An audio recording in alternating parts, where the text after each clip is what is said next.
We still have about 20 people in the waiting room, so just another minute or so.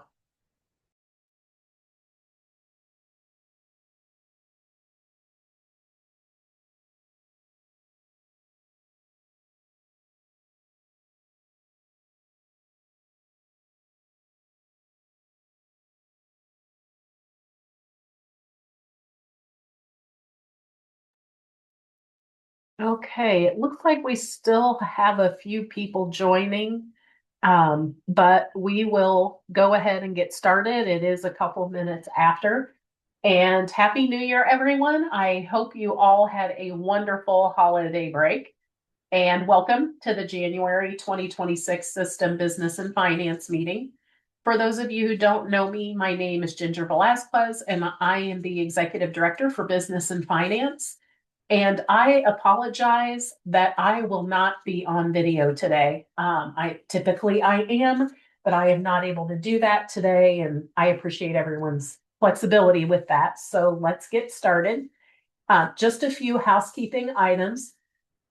You have all been placed on mute, so please type any questions you might have into the chat. And keep in mind, those questions go to everyone. We do have a team that is reviewing the questions as they come in, and we'll try to get to all of those. But if time constrains us, which I don't think it will today, but if we run into something, we'll definitely be sure to review any unanswered questions after the meeting ends and follow up on those as well. And also, we will again be recording our meeting and emailing each of you a link to the recording. So if you have additional questions that come up afterwards and need to review a segment of the meeting, or if you need presenter contact information, you'll have all of that as well. And finally, always feel free to reach out to myself or my staff, Stacy Balmas or Bernadette Rossmore, whenever you have questions, comments, or suggestions. We're all here to serve you and assist in resolving any issues. And you will find our contact information on the last slide of the presentation so that you can reference it at any time. Regarding announcements, we have a number of great topics today, but we do not plan to take up the full 2 hours allotted for this meeting. With that in mind, we did not schedule our normal break in the agenda, and I am hoping to give you all a little bit of time back.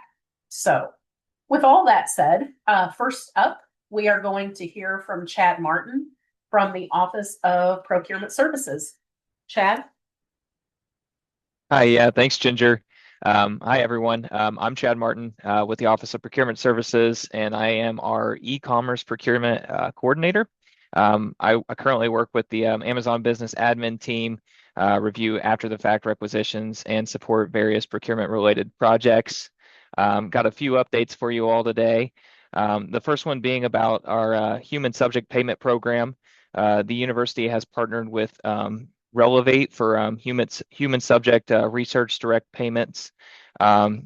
Just to give you a little bit of insight on this, this project allows us to provide an alternative card payment method as opposed to cash as a way to pay human subject research participants, allowing principal investigators to more effectively manage and streamline research related human subject payments. Through the Relevate Management Console, researchers can order payment cards, initiate payments, request new payment programs, and track all their payments made through detailed reports. We are currently in the initial platform development, almost finished with that, and we are currently also in the pilot phase of implementing the new platform. Right now, we're coordinating the formal launch with University Payables, which is tentatively scheduled for March 1st of this year. That launch will also include related policy updates, website changes, and live training opportunities. So we're super excited for that. If you have any questions regarding human subject payments and the payment program, definitely feel free to reach out directly to myself. The next update that I've got for you is regarding the P-card software form. As you all know, that's up and running. The overall feedback has been positive so far.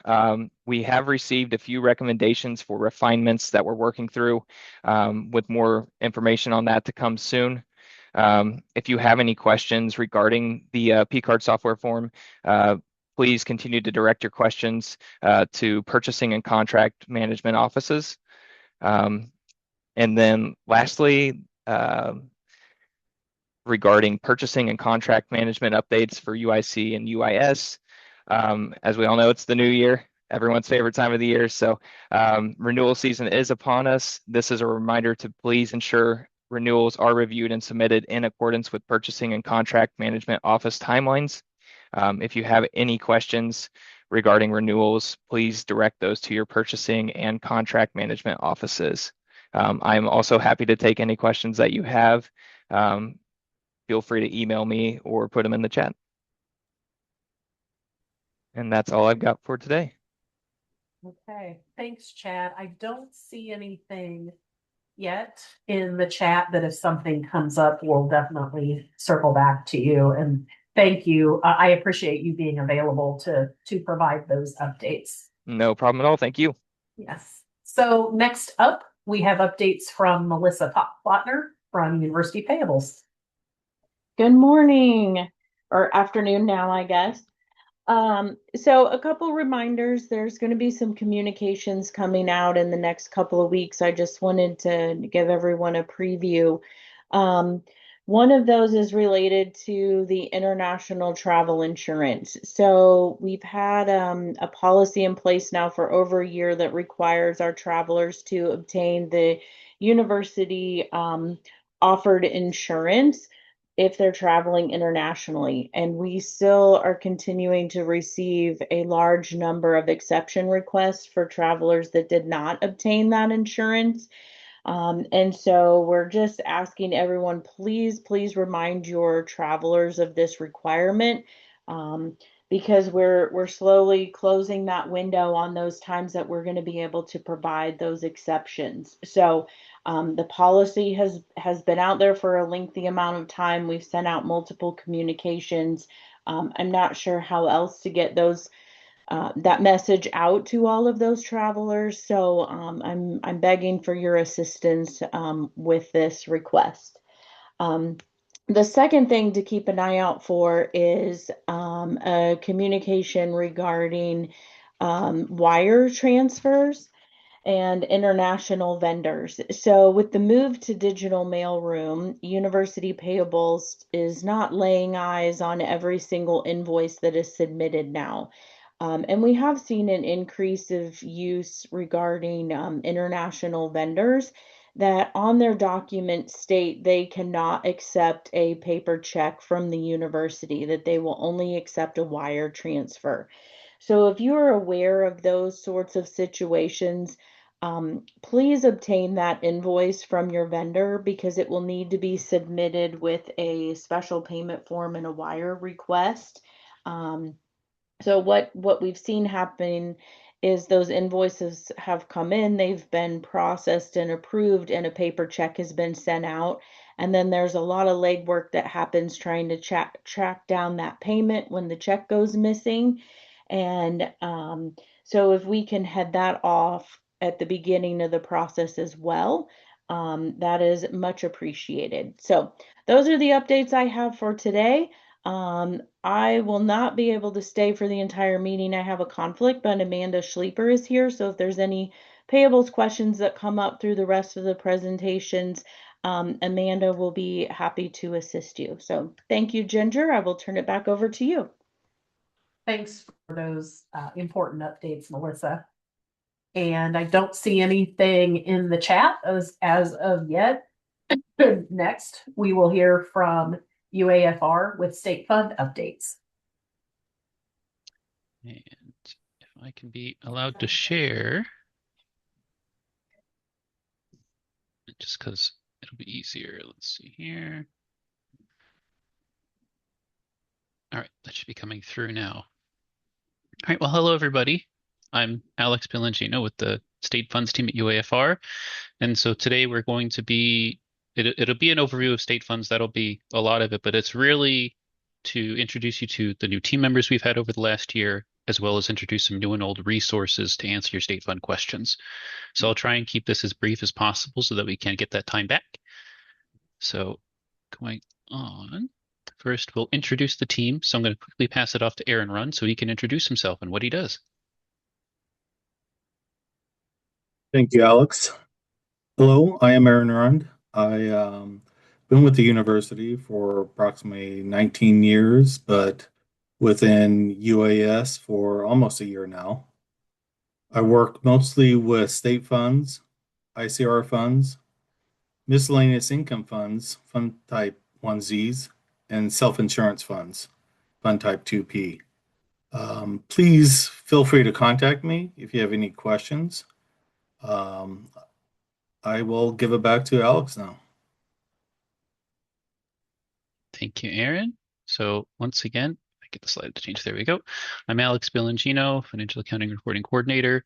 So quick overview of what I do. The biggest things are those first 2 points. So Ashley and I, who will be speaking later, create the state funds about midway through the year before it's actually the fiscal year. So we've already made our 27 funds by now. And then after that, right at the start of the year, we spend a lot of the year coordinating, vouchering, and billing all of the appropriations. We've got about just shy of $740 million of appropriations we have to voucher on a reimbursement basis. And of course, there's a lot of systems involved. So there's a lot of technical support there. So if anyone from AITS is here, thank you so much because I bother you guys all the time. So I really appreciate your patience there.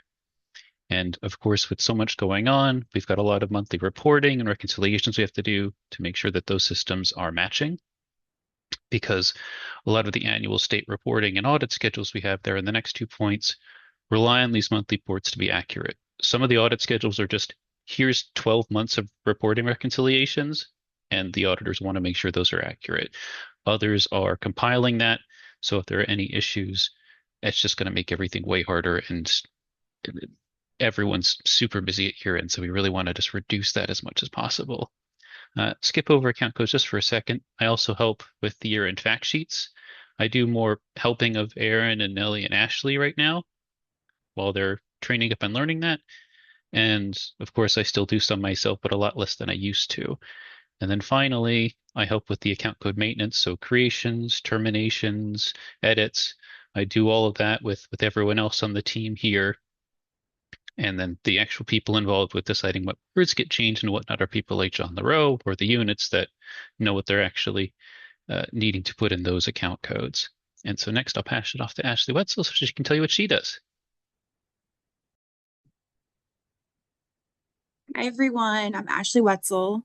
My work on the state funds team includes reviewing and preparing state billings, preparing monthly state reconciliation reports, providing support for units regarding the account code designations, account code updates, and year-end fact sheet review. And if anyone has questions regarding account codes or other state inquiries, I'm always available to assist. Thanks. The next up should be Nellie Ramirez. Hi, everybody. I'm Nellie Ramirez. I'm an accounting officer with UAFR. Some of my tasks include managing the State Credit Memo Clearing Fund. I do the monthly reconciliation for that. I'm also the contact person if you were to make a deposit for an expense that is reimbursing the state fund. You can always contact me with any questions you have about that. I help with state payroll offsets. I help enter the C14s into the Comptroller SAM system. I manage the monthly reconciliation on some of that. I do some of the journal voucher entries related to state payroll offsets. You can also contact me for expense account codes. That ties in closely with the State Credit Memo Clearing Fund. So if you have questions on an account code, in particular one that relates to an expense, I can help you with that. I also assist with the account codes maintenance. I think Alex and Ashley touched on that a little bit too. Just doing the additions, deletions, or editing the account codes that you see online. And I am also part of the year-end fact sheet review team. Well, thank you, Nellie. So there we go. I'll do a brief overview and then I'll get into some updates on the resources we have available for you guys. So hopefully a review for most of you, but for anyone else, state funds, I'll just read off the slide here. Primarily, the 1A types are funds which account for financial resources generated from the appropriations. So that's that $740 million I mentioned before. Tuitions assessed to students, which is a huge portion as well. And then there's a whole bunch of mandatory fees and fines, overdue library books, so on and so forth, that make up the rest of it. And so to identify state funds and Banner, it'll always be 1,000 and then whatever the fiscal year is. So I'm just going to say 1,026, like the example there going forwards, all the way up to the 18,026. And anything past 1,026, at least for the first 4 digits, would be what we call special appropriations, which we mentioned here at the bottom on that last point. And so those are funds specifically appropriated by the state, let's say pet population control or fire service or the Illinois Innocence Project. The state allocates specific amounts to them that we'll set up here and work with the units to make sure that they get billed and vouchered out. We do a lot of checking on those expenses to make sure everything matches perfectly to what they want it to be, so that when we bill it to the state, they don't turn it back to us, because that just causes a lot of red tape that we've got to get through just to get those funds back to us. And I'll hit more on some of that later. And then as far as the budgets go, most of the budgeting, like it says here, is done by the applicable budget offices. They're responsible for allocating all of that budget, especially the parts that are through tuition and the fines, and they'll assign the expense budget to the specific unit's Oregon program code. The only exception to that is on the revenue side with those appropriations, the state will say, here are the numbers for the year. People like Sandy Street will get that, create what we call a green sheet, which then Ashley and I will use when we're creating those new state funds for the future fiscal year to put in the revenue budgets. We then tell the budget offices they get the expense side in. We make sure it all ties together so that as soon as July 1 hits, if the units can and want to, they can immediately start putting that budget in, or putting those expenses in, I apologize. And so before we go to the actual resource page where those slides were more or less taken from, I wanted to get the real updates here in addition to the staff that we have. So we have our state funds resource page we'll visit in a second, but we also have a new email address to reach out to us. So you don't have to reach out to us individually. You can reach out to this group email, which I'm going to try and put in the chat if I can get that to show up. Zoom is being a bit of a pain. So there's the email right there. It should hopefully just autofill in if you start typing in state funds or something into Outlook. But you can use that to reach out to us if you ever have any questions. But before then, I'm going to quickly go to our BusFund website here to show you guys. If you're unaware, if you just go here and just type in state in the search box, state funds are the first result. And I think a lot of questions, and it's fine to ask them to us directly, but I think a lot of questions can at least start to be solved just by coming here. So those last 3 slides, just these 3 bullet points here, we've got more information on what your CFOP's going to look like, fiscal year limitations. Of course, the goods and services need to be contracted for or received in the appropriate fiscal year, which is really important for us, especially during the lapse period, as mentioned down here through July and August, when both the fiscal year that just ended, that state fund is open, and the new state fund is open. And we want to make sure that your expenses are posting in the correct period. And they can be moved back and forth while everything's open, and we can assist with that. If something needs to be backdated, depending on what it is, and we'll talk you through it, it can always be backdated, and we can assist with that as well in very specific circumstances. It's not a catch-all. But it's good examples, such as if you've got something that goes through the fiscal year, what do? Well, you can just put it on the current year, or you can split it during the lapse period and sort of carry that forward.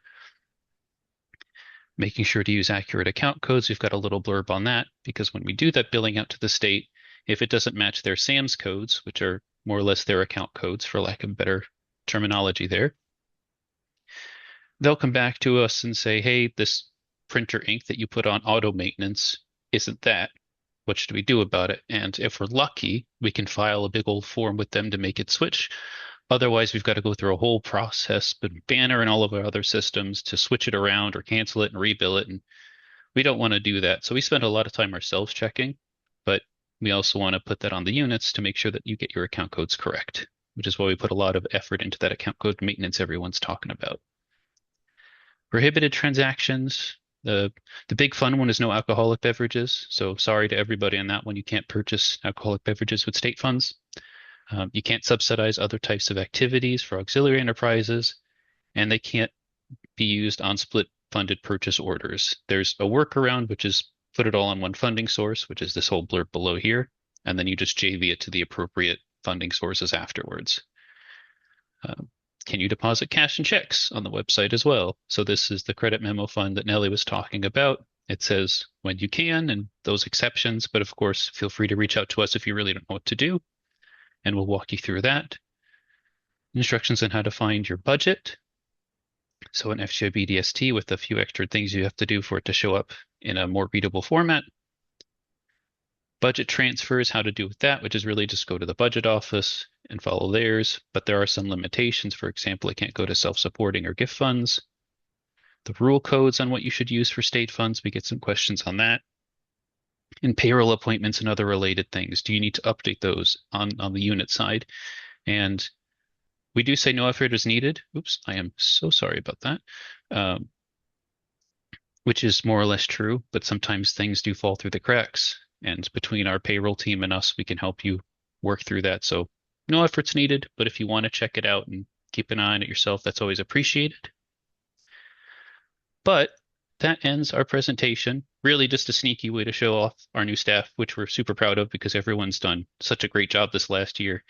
And also the new email address so that you guys can get questions to us directly instead of it bouncing around and eventually getting to us. Thank you. Thanks, Alex, and Nellie, Aaron, and Ashley.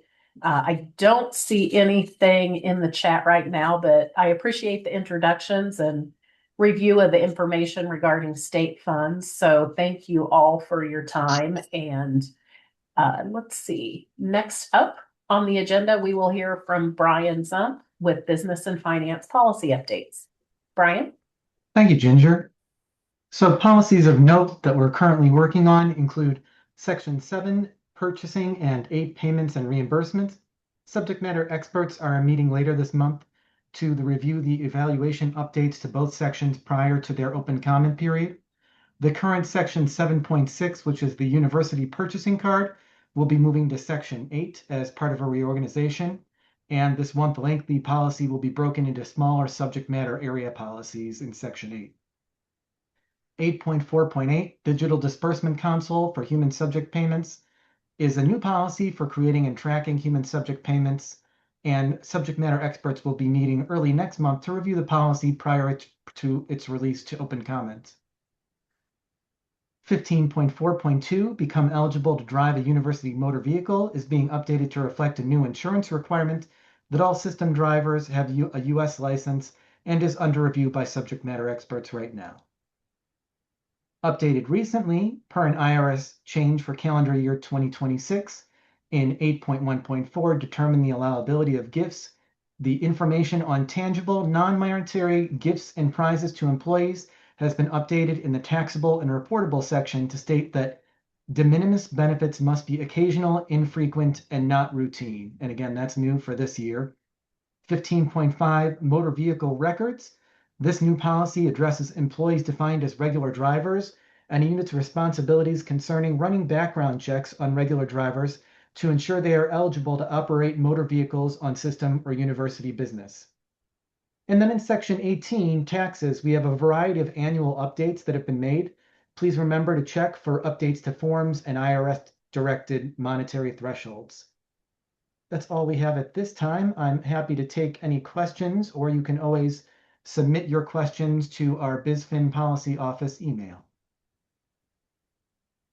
Thank you, Brian. I'm not seeing anything in the chat now, but thank you for those updates.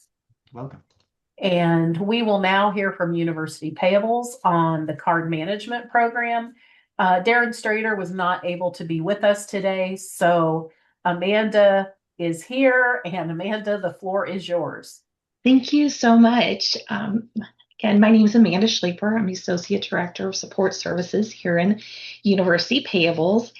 And I have some exciting news. I'm super excited about this, if you can't tell.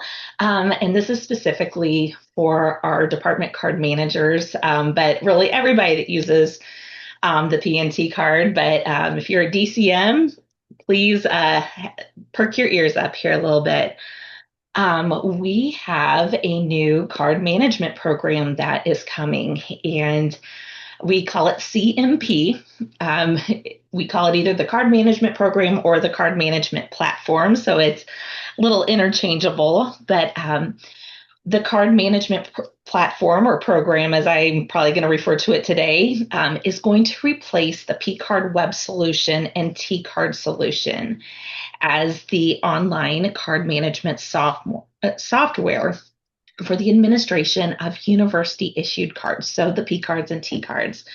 So if you're a DCM, you know that anytime you have to do anything with a card, there's two, if you have a card holder that has both cards, you have two different platforms that you have to go into. And we are going to combine those into one.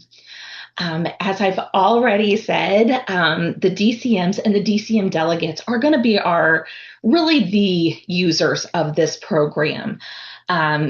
Card holders aren't going to get in there, but department heads a little bit, but not really as I'm going to get to here in a moment, but the authorization agreement forms will now all be completed within the program. So you're going to, as the DCM, you're going to go in there and put all the information in that you have before, and then that's going to send off to the department head for an electronic signature. So that's really their only part in the program, but really the department head isn't getting in there. It's all you.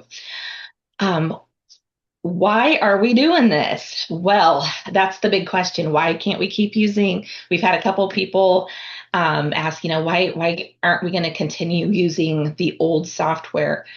Well, I've been with University Payables since 2012, and I started out in card services. And I remember the first day I started, the gentleman that was there at the time, Brad Johnson, some of you may remember him, he said, it's not if P-Card is going to break, it is when P-Card is going to break. And it has limped along all this time. It's a very antiquated platform, and it has not been supported outside of the university since before I started. So AITS has been fantastic in helping us keep this platform going, but it is time that they are not going to be able to support it anymore. And so we needed to do something bigger and better, and they are helping us do this. And again, this is going to be a homegrown platform. So if things go wrong, we will be working with AITS in-house. Nothing's going to go wrong, right? It's going to be perfect and never any issues, but AITS will be that support. And finally, I'm sorry, I did not go on to explain. There was Darren, Chris, and I, and AITS. We went out and looked to see if there was any sort of commercial platform that could help us out with this, something that's already there, and to get out actually sooner to you guys as the DCMs, as our customers. There's nothing out there. So we have searched and searched and searched, and it wasn't there. So AITS, again, wonderful, is helping us build this to get one system out to everybody. And finally, it is one of the final projects of the Source to Pay initiative. So this is coming out of the Source to Pay. What function does CMP accomplish? Well, this is, like I've said many times here, this is going to consolidate both that P-Card web solution and the travel card system. You will be able to issue new card applications for both the P-Card and T-Card. So right now when you go in, you have to do one for the P-Card and one for the T-Card. And this one, if I am the DCM, and I'm going to pick on Melissa. She's not here. So say I need to order a brand new P card and T card from Melissa Plattner. I can click 2 radio buttons or bullets, and I can order both of those cards at one time. Everything's going to flow into there. So no more doing kind of duplicate work. The same for updates and modifications. It's a one-stop shop. You only have to do that once now and not do it in both, for both cards. I alluded to this a little earlier. No paper forms needed. So the authorization agreement and application information form has always been a paper copy, and our DCMs have always had to scan that in and send it off to card services and wait for us to see it and review it and everything. And that's going to become no more. This is going to be, the form is still going to be there, but it's all going to be electronic. So our DCMs are going to have all that information. They're going to enter it in. It's going to be sent off to obtain the signatures that are needed, and then it's going to come back all electronically. And the CMP will be the source of record. Let's see. Oh, a big thing here is the completed card and recertification training status is available here. So if somebody has not completed their training, you can't actually move on with ordering a card. They're going to have to complete that training. So the dates it's going to tell whether that training has been completed for the respective card. The security application, or the SEC app, functionality will now assign the DCMs. So no more going into sending something off to card services and getting somebody set up and getting the department head and waiting for card services to answer that email and make sure that all the checks and balances are in place. That will all now go through the security application. And once the DCM is assigned in the SEC app, all card holders for the assigned chart NORs will be updated. So no more going in and updating every record for the new DCM. It will all just flow into CMP. Finally, when are you all going to be able to use this? When are our DCMs going to be able to use this? And the projected time frame is for mid-March 2026. So a couple of months. We're looking to get this released to everybody. We've had some questions on training, and we are currently working with BSS to get some training out. We're not 100% how that training is going to look. It may come in the form of a YouTube video. It may come in just in job aids and FAQs. And we have those FAQs and job aids already started. Chris has been working with someone in AITS, and they've been getting those all together. So that they will be up and ready when CMP is released. So that is my good news. I hope I saw lots of thumbs up and things like that. I am so happy to see that you all are excited about it. It does look like we have one question. We have one card manager at the college level. Can we have a card manager delegated, only accessible at the unit level with this new card management program? The DCM and the DCM delegate is going to work the same as it always has. It's just that previously those roles were assigned within card services, and now it will go through the security application. So if you have questions about someone being a delegate or whatnot, I would encourage you to reach out to card services for those specific questions, and they'll be more than happy to look that up. And, if they need to look anything up in the background, they'd be more than happy to do that. So do we have any other questions? Hey, Amanda, real quick, like you, I saw plenty of clapping hands and celebrations from participants as you were talking. So I think it goes without saying, this is great news. And did you have slides? I did not. I did not today. So things are, like I said, we are still working on some things to get it out, but we know that our time frame is closing in, and these meetings don't happen every day, right? So we want to get the word out and get everybody excited about this. And so no, I don't have any slides yet, but. Okay. And then there was another question in the chat. Will the USC need to give access to to CMP, or will any DCM who has access to the other systems just move over? They will just move over. The DCMs that are currently there, it will just flow into the new system. So it's going to be, if we start the program on a Monday and a new DCM needs to start that Thursday, you're going to reassign somebody, then you'll go through the USC at that point. But it's going to be how do I want to put this? It's going to be a drop. Like there's not going to be any phasing in CMP and phasing out PCARD in TCS. It's going to be one day it's these and the next day it's CMP. So hope that helps too. So I see a thumbs up. Thank you. And if I can weigh in, this is Philippe at Shared Services. We are partnering with University Payables and our colleagues at AITS on assessing training needs, working with UPay on preparing demos and providing the resources that will be needed for users in order to navigate this new software. So like Amanda mentioned, it may be as little as a variety of job aids, but it may actually be also a full-blown training in the software. We are just now getting started to doing these assessments, so we'll make sure that the training is developed and also validated by you, the community, to ensure that it will help you fully operate it within the software comfortably. And I do apologize, Philippe. I guess I said BSS and I needed to say tech services in there, so I apologize. So it's actually not either of those. It's shared services.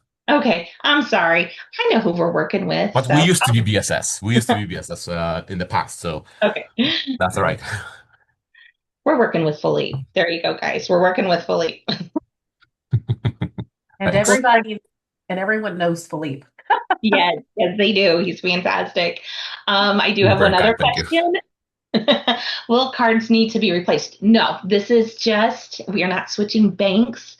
We're not doing anything. And I guess something that Darren said last week in a presentation that we had was one of the reasons that this platform, having it through AITS is going to work so well is, as we know, we've had two banks since I've been here. So currently we have Bank of America. And if, that bank would ever change in the future, we are not married to a platform at a particular bank. So everything can just flow. This is very independent of the bank. So no new cards, unless if your card is coming due, then you're going to get a new card. So if something coincides that you get a new card about that time, that's just by chance. It has nothing to do with the new system.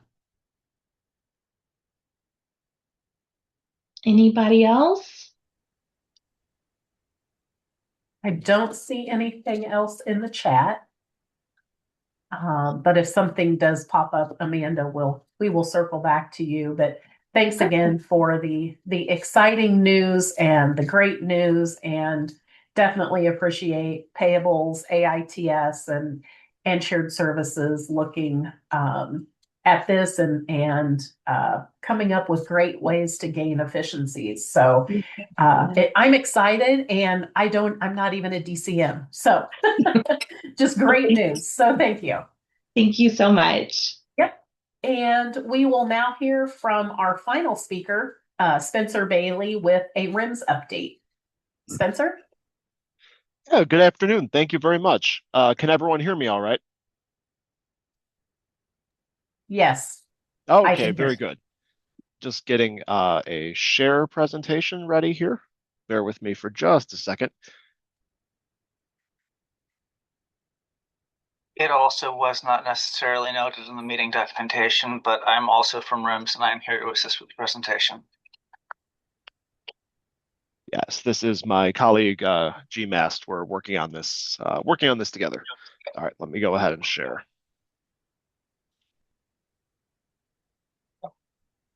Is this coming through for everybody? Yes. Okay, great. So to begin then, good afternoon all. Thank you very much for your time and for having us here at the meeting.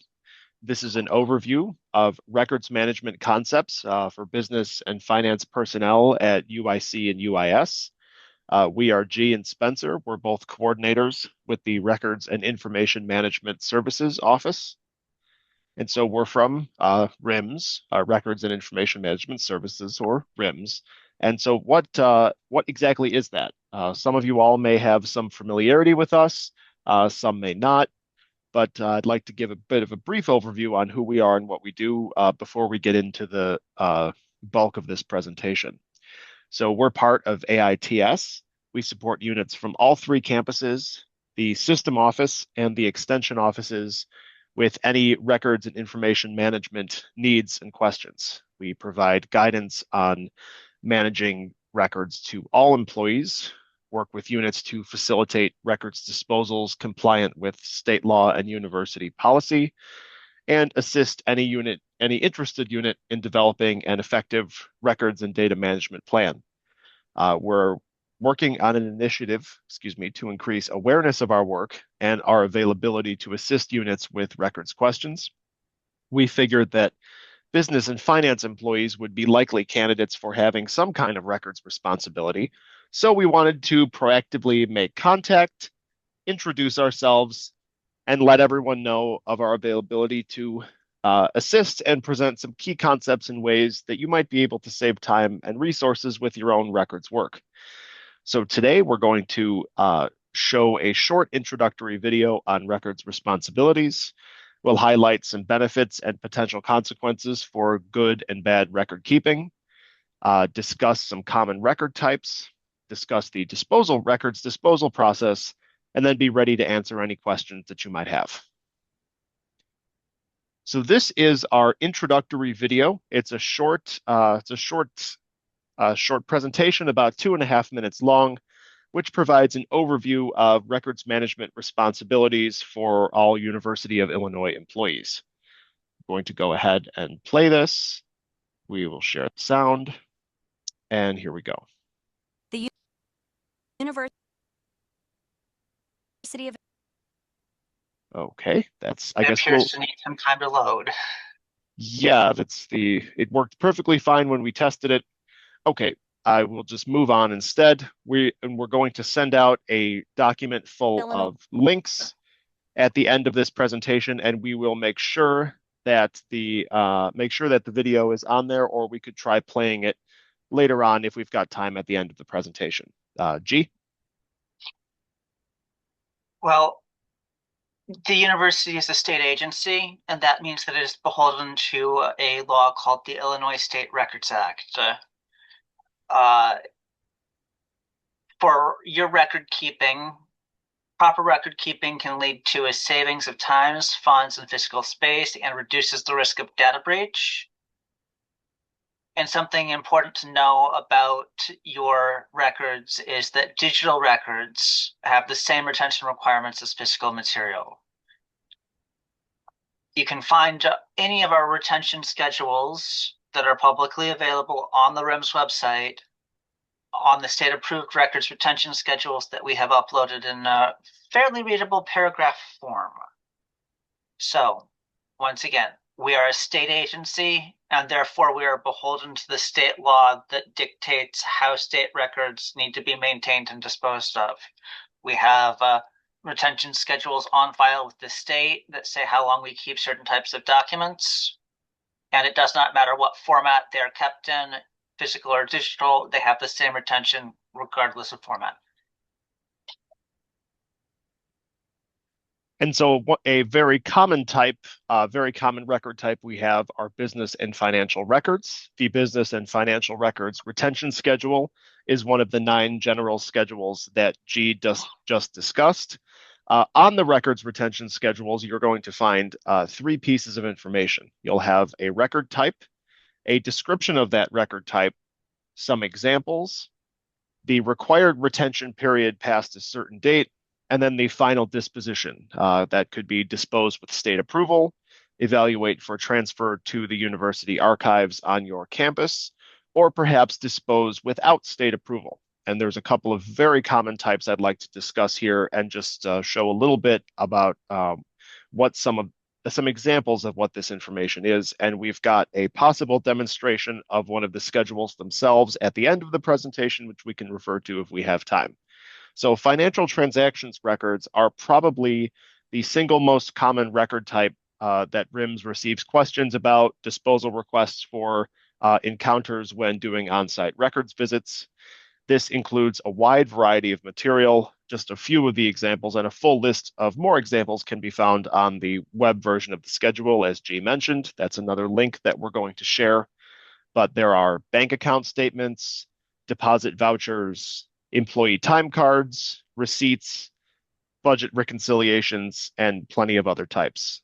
So these should be retained for 5 years in office, past the date of transaction or completion, and then disposed of with state approval. And there's a slight difference between routine operations, financial transactions records, which would be the category that's going to apply to most financial sort of material under this category in most offices. Transactions funded by grants specifically for research have a slightly shorter retention. If you're unsure about what type of record you may have or how to classify them, that's something that we can assist with. And we will discuss this later on, but there's also a concept of offices of record and systems of record. So we'll discuss that, but essentially that means that there's only one official copy of a particular record. So something that's been uploaded to Chrome River, Embers Enterprise Now, or Banner may become the official version of that document, meaning that the item you have in office may be a non-record copy. Another common type of records are budget planning records. So this can include annual budget summaries, expenditure reports, acquisition reports. And for strategic budgets created by university administration, for a whole college, for a campus, for the whole university, these should be retained in office for 5 years and then transferred to the university archives. But for all other budgets created for individual units and entities, these should be retained in office for 5 years and then disposed of with state approval. Some situations where RIMS could assist here. We're always available to discuss and evaluate records, help classify them, and then walk you through the records disposal or archival transfer process. G? To give a brief description of the disposal process, although I know this says disposal process in detail, you need to inventory your files. We have both a guide and a template available. You need to determine if the material are records, non-records, or both. You need to identify if retention requirements have been met, and then use the disposal request form that we have, which we will link to and is on our website, to request disposal approval for those materials that require it. There are 3 pieces of information that are needed for any disposal request. This is a state process. There's one person in the state who does the authorizations. It is actually really simple, not a lot of work. We need the category of the record as per the records retention schedules. We need the earliest and latest dates relevant to the retention trigger. As Spencer mentioned, financial transactions, it's the date of the transaction or the date of completion. If you've got a contract, it's the date the contract ends. The triggers usually make sense, but they may not always be the date on the paper. But either way, we need the earliest and latest dates relevant to that retention trigger for that category of record. And then we need to know how much. These are generally measured in cubic feet or gigabytes. We do not need to take a disposal request that goes into fine detail. We do not need to view your material. The state does not need to view your material. It is just those 3 things: the category, the dates, and the volume. I would like to reiterate, this is a state process. It takes time. Like I said, there's one person at the state who does the disposal requests for every single state agency in the state. Usually we can get disposal approval within 1 to 3 months after sending in our requests. But it depends on what else is going on. Also, some material, once it has gotten approval, needs secure disposal, shredding, proper deletion. We can help you with that. Depending on your campus, there may be campus-specific options to you for secure disposal. Secure disposal should be used for anything that has some kind of sensitive data. Stuff that does not have sensitive data can usually be disposed of either by general recycling or regular shredding. But for items with social security numbers, names, addresses, or other personal identifying information or private information covered under HIPAA or FERPA, we need to be a little bit more sure, and that may require some additional steps.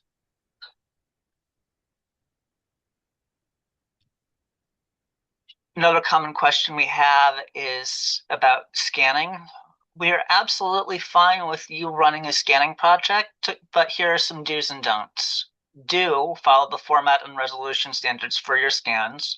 There are policies on what is an acceptable scan. You can find this information on our website, and you can also find the document for putting together your scanning process, keeping in mind DPI and quality assurance. And please identify retention requirements for the newly digitized material. As we said before, regardless of format, the retention is the same. So if you are scanning items, you are still obligated to keep them for the specific minimum retention period for that type of item. And RIMS heavily recommends that you do not keep it for more than a year beyond that minimum. Some things that you shouldn't do are scan disused records just to save space. Don't scan material with shorter retention periods. Don't scan things just to keep things permanently. Digital files have the same retention requirements as physical files, and here is a price comparison for all of you people who are price-oriented. It costs more to scan a banker's box of paper files than it does to store that same banker's box in offsite storage for 100 years. We can connect you with offsite storage vendors if you want to make use of offsite storage. Please contact us if you have questions about scanning or storage.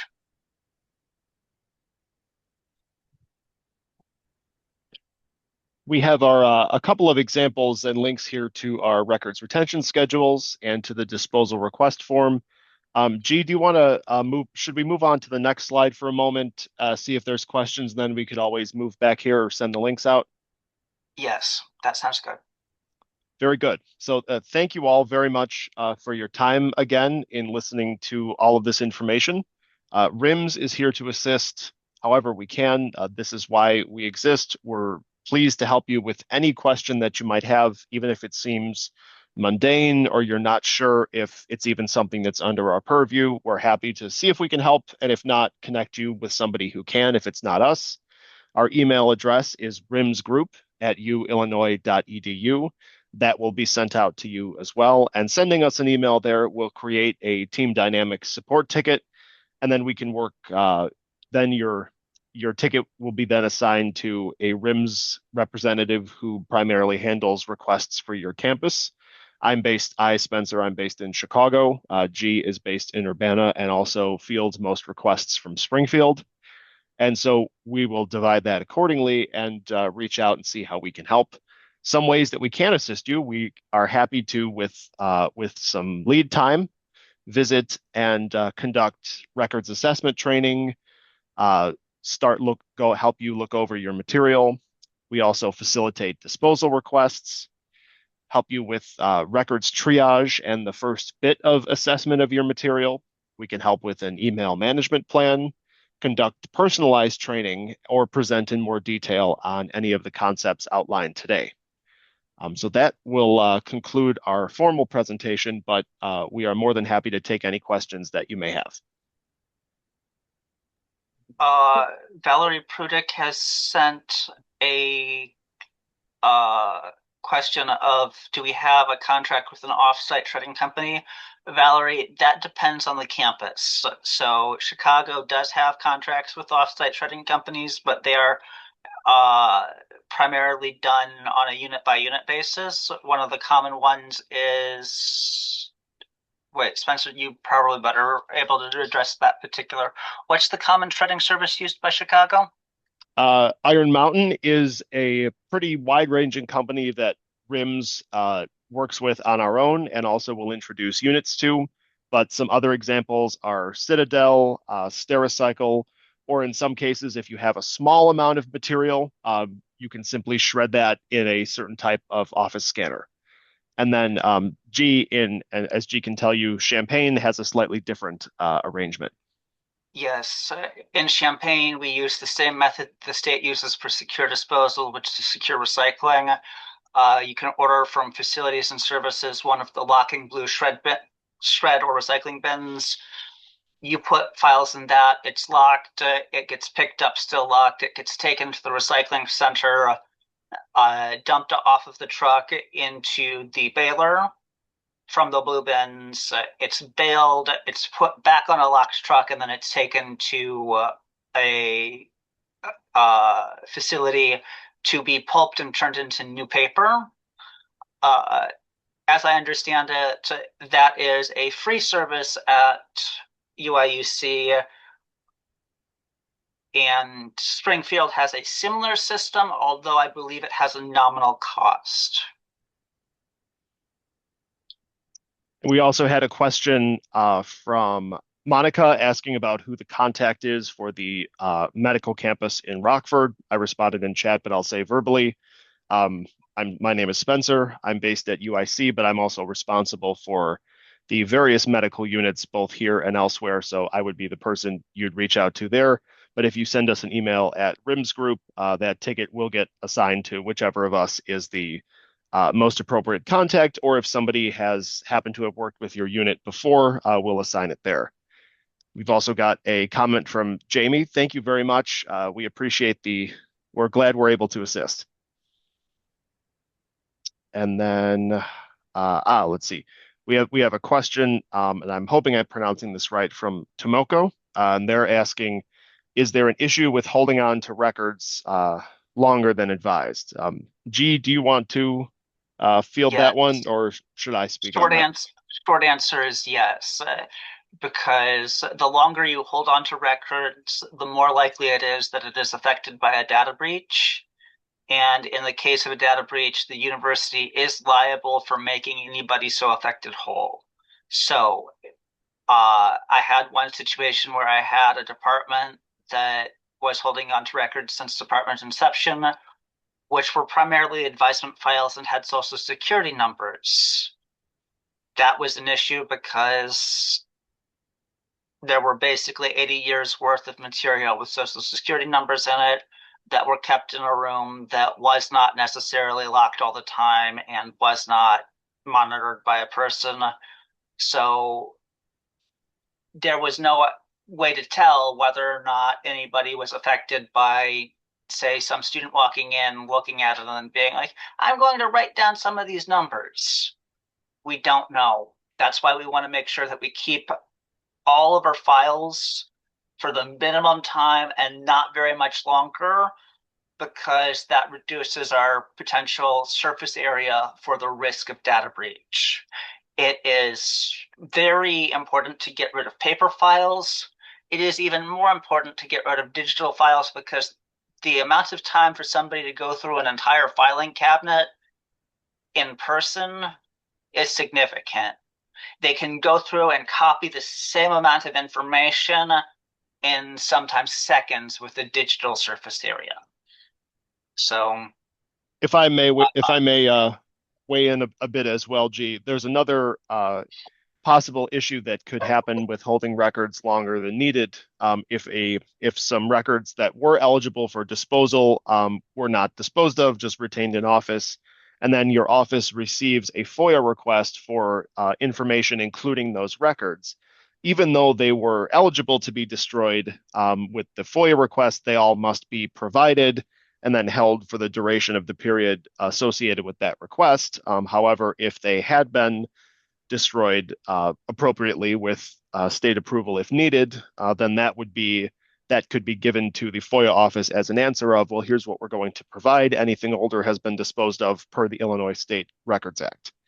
And then one more thing I'd like to note is that if you have a business need to retain the records and it in your workflow is requiring or needs you to hold a particular type of information for some period longer than what is laid out in the records retention schedule, please feel free to get in touch. We'd be happy to possibly look at an update to the retention schedules. They are not static. They can be changed. It is a somewhat intensive process like anything dealing with the state, but it's an option. Or we also mentioned a records management plan, and we've got some templates and guides associated with that as well. And for example, if you have an accrediting agency that says, okay, maybe we'd like you to hold this material for 7 years, and the state's retention schedule says 6 years. If you're making a records management plan, you might make a note that says, okay, per our accrediting agency, we're going to hold for 7 years and then destroy with approval. Which is exactly the circumstance that we had last year. So yes, we are happy to make exceptions if you can explain a business need for keeping it longer. But we would strongly recommend that if you don't have a business need to keep it, that you are getting rid of it as close to that minimum retention period being over as possible, simply because of the cost associated with either data breach or increased cost for FOIA requests. Are there any additional questions? There was a comment about microsystems. Oh, yes. Okay. From Patricia. Yeah. With Microsystems here in Chicago on digitization projects. Patricia, I'm not familiar with that company. Are they a shredding company or work for offsite storage or both? They work under Gordon Flesh. So we already have contracts for, all of our printers here. I'm in planning, sustainability, and project management, and we maintain all of the facility records for the university, all the record drawings, a lot of files. So we've worked with them. They're here. They are very responsive. Come out again. You mentioned really great companies, so we used to, we get obtain quotes from numerous vendors. But Microsystems their prices have been most competitive. They do pickups, scanning. Again, we have very, enhanced metadata, so a lot of directions that we provide them, indexing. They're able to really really facilitate all of our wishes, and then they're able to shred anything that's confidential. So really full service company. Very good. Thank you very much for the recommendation. We're always on the lookout for additional people to assist, so we'll make a note of exploring some of their services. Thank you. Excellent. Thank you. I will also like to mention that unless they're charging around $4 a box, it is still cheaper to store offsite than it is to scan said box.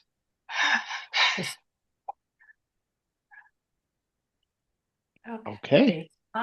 I'm not seeing anything else in the chat, but Spencer and G, do you want to try the videos that you mentioned? Yes, let's go back and see whether or not that has loaded now. Okay. Yes.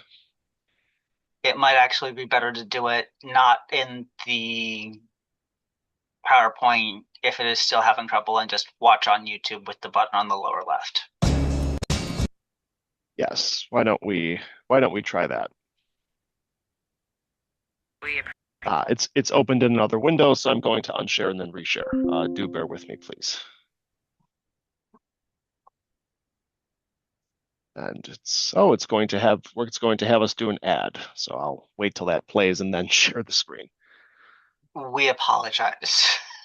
That is the one drawback of hosting information on YouTube. It makes it very accessible, but sometimes frustrating. Although I have Yes. gotten some very interesting ads. There was one point in time I got an entire documentary as an ad that was on the subject of the founder of Honda Motors. That was an ad that was about an hour and a half long, and I vastly appreciated the ad over the roughly minute and a half YouTube video that I had been planning to watch. Okay, it looks like it's actually loaded, so I'm going to go ahead and share now. Okay.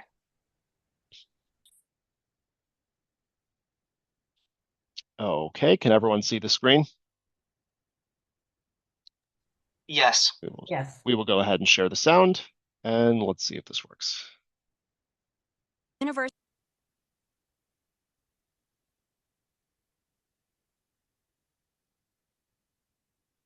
of Illinois.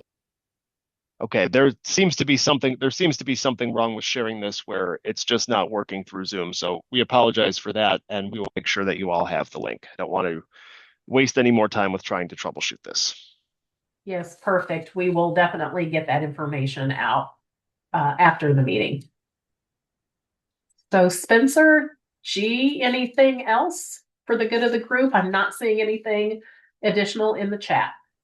If you don't mind, let's take a moment and go to those demonstrations of the retention schedules on our website, as well as the dispersal request form, simply so we can do a brief introductory to those things, because those are the two primary ways you will interact with our services. It's important to be able to read a retention schedule and hopefully be able to request disposal approval through the form builder form. Okay, let's hope that this works. So I am sharing now our records retention schedules page on our website, and this is another link that we will share with everyone later on. If this is this coming through okay? Yes, it is. Great. Wouldn't So, mind like- going to the business and financial records schedule page No, once you've no. gone over. Yeah. Certainly. So there are, like G said before, there are 9 principal records retention schedules. You can find them all listed here on the left side of the page. We're going to go and have a look at business and financial records, and I will navigate down in a moment here. And these are different categories which function as quick links to that particular record type. Let's go down to financial transaction records, which is a good example. As you can see, we have a definition up at the top. Financial transaction records consist of any documents used to execute or monitor the receipt or expenditure of university funds or other property. Then we have a list of examples, and then we have the retained statements. These tell you how long to keep, what the date of the event, what the retention trigger date was, and then what to do with it after that period has elapsed. So this is relatively straightforward. We have the retained statements, and then we have a list of bullet points that fall under that particular retained statement. Because sometimes there's multiple types of things that all use the same retained statement. Great. And these, again, will be links that we will send out. Now I'm going to navigate over to our records disposal request form. This is the RIMS homepage. And if you scroll down just a little bit, we have a link to the disposal request form. We also have It's also on the contact us page. Of course. We also have a user guide, and we're about to deploy a user guide video for this. That's just a few days away from being published, at which time it will be added here. So to access the form, you would simply click it, log in, and select your campus. And we're going to You'll sign have in. to do a security request.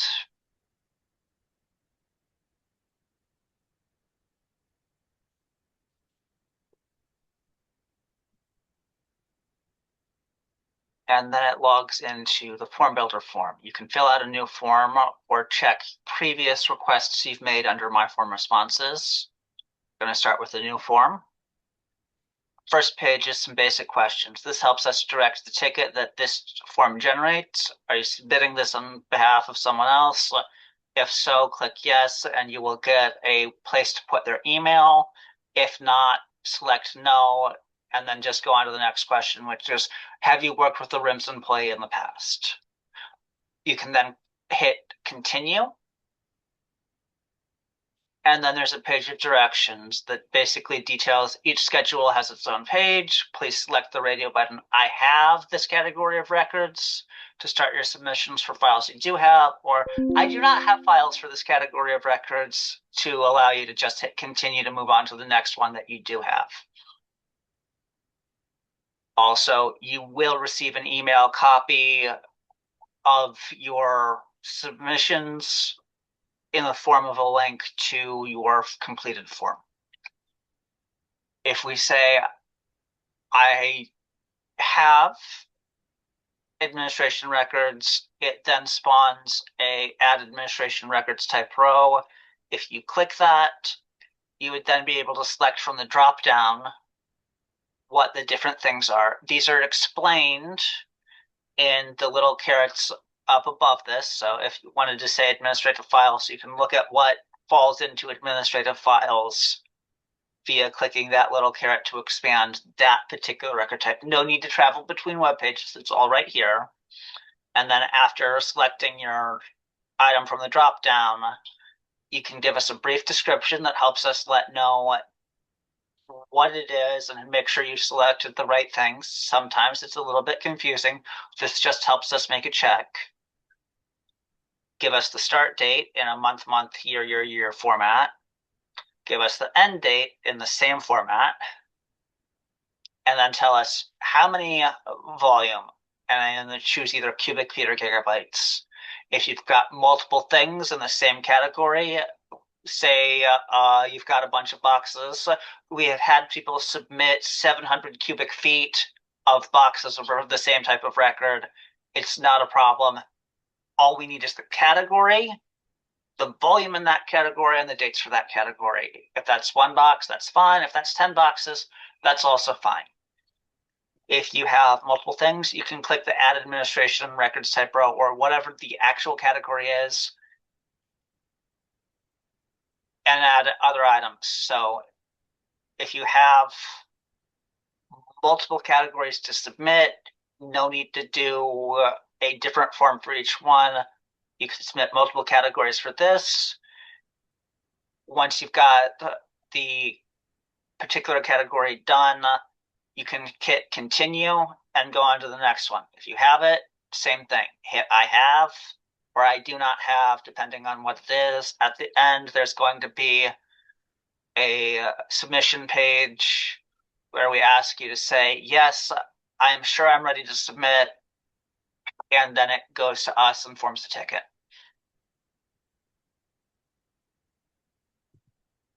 And that is the full process for requesting disposal approval with this form. If you've worked with us in the past, you may have been shared or worked with an Excel inventory template, which was the old method that we used for requesting disposal approvals. That is still in use for those record types that are not yet deployed on the form. Probably the principal one of those is medical center or health-related records. And the template is available on our site. And it's also helpful to use to just categorize your material before entering that information into the form. In such a case, though, you don't need to send us the template. Hopefully that's really simple and straightforward. We've certainly tried to make it so. If you have any questions or problems with the process, let us know and we are happy to help you with whatever you need. If you have any records related questions, please reach out. We are happy to give advice or help however we can. Thank you. Oh, and I see something in the chat. Oh, Spencer just put the information. Or contact information. Yes. Yes. Thank you. Thank you both, G and Spencer. Definitely appreciate you taking the time to be with us today and show us all of the RIMS information. Definitely appreciate it. And I would like to also thank all of our presenters today. This concludes our agenda. And a big thank you to all of the participants for coming today. We appreciate your time and hope that you found the information useful. And as always, please feel free to reach out to University Outreach with any questions. We're here to help, and we look forward to seeing you all at our next meeting scheduled on March 25th. Thanks, everyone.